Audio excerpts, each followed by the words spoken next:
ne se demandait pas pourquoi cette eau qui tombe du ciel.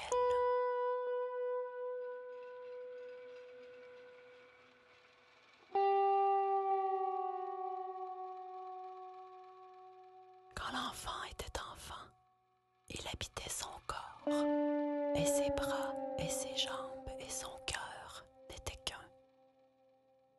Et l'enfant ne cherchait pas à les séparer.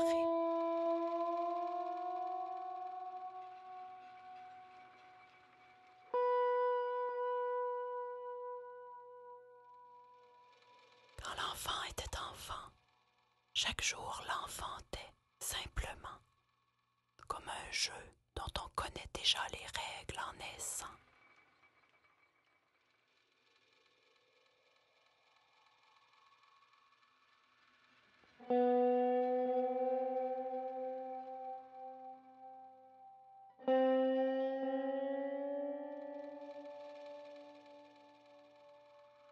Quand l'enfant était enfant et qu'un jour il s'est réveillé plus grand, il s'est demandé d'où il venait et où il habitait et lequel de ces jeux deviendrait son métier.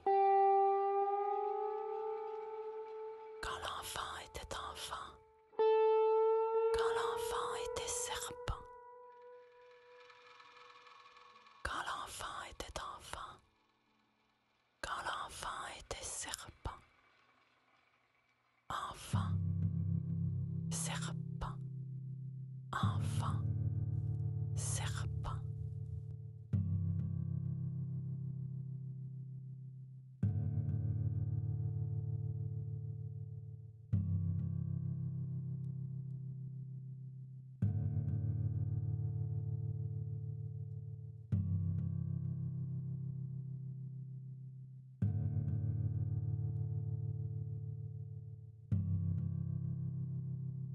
Ce jour-là, c'est moi qui me suis réveillée, étrangère dans un endroit étranger, la main sur une pelle.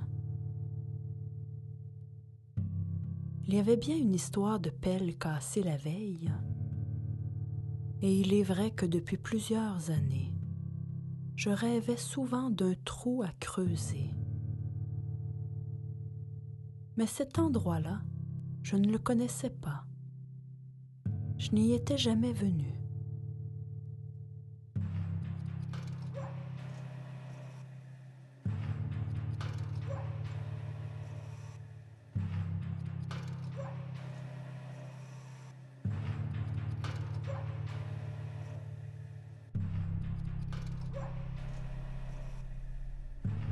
J'ai voulu savoir si l'enfant était là. Je ne pouvais pas parler. Mes mots étaient des pensées. Ma bouche refusait de bouger. Je sentais un souffle. Je voulais lui dire. Mais c'est lui qui m'a parlé. Alors l'enfant me dit « Bienvenue dans ton nouveau village. Ici, tu verras, ce n'est pas la mer, ce n'est pas la lune, mais les habitants ont laissé de profonds sillages. »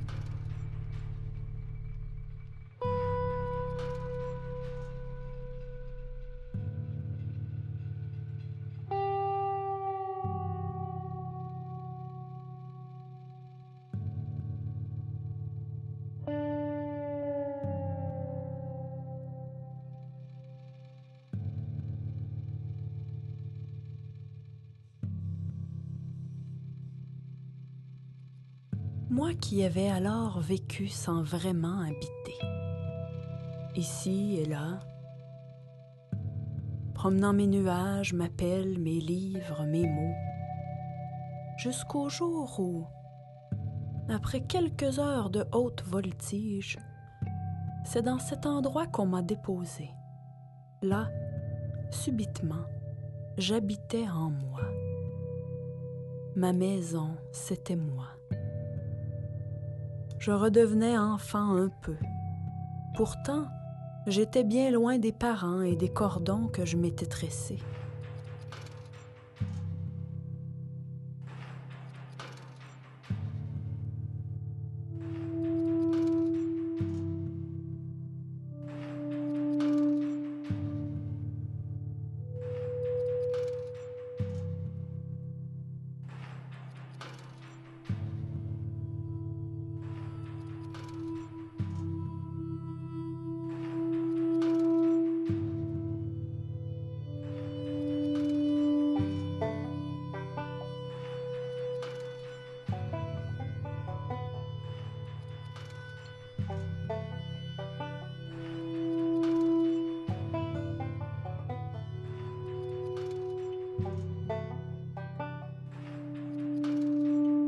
l'enfant continua.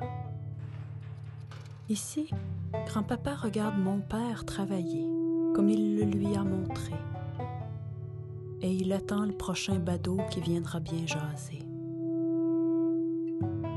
Et tout là-bas, au fond, celui qu'on ne voit pas, c'est mon arrière-grand-père qui s'occupe de chauffer la place en découpant et en jetant dans le feu des pneus usés, qu'on n'est toujours bien pas pour jeter.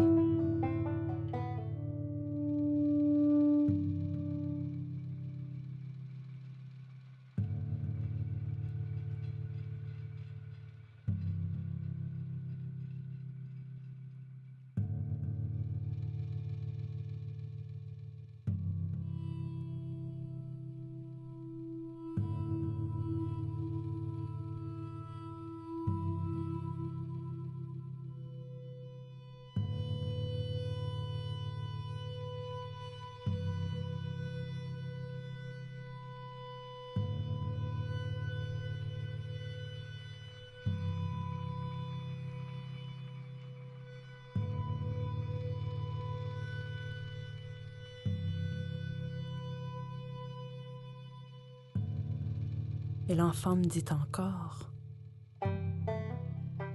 Là, dans l'atelier, mes mains et mes yeux apprennent à souder.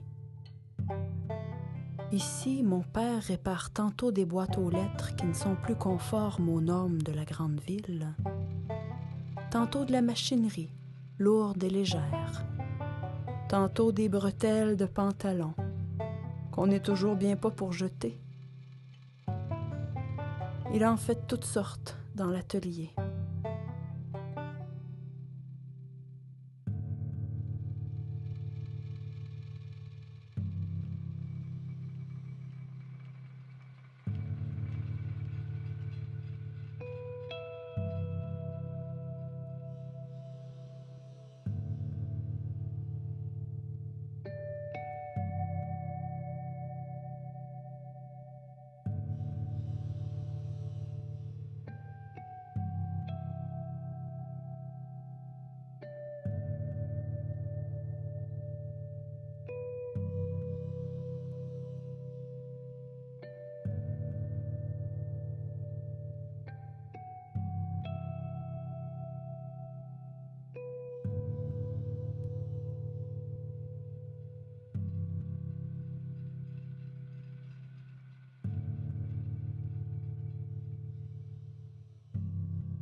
Et chez toi, me demanda l'enfant, où est-ce qu'on est?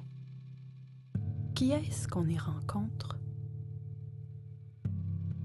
D'un souffle, je voulais lui dire, tous les métiers abandonnés, ma famille dessoudée. Peut-être aurait-il pu.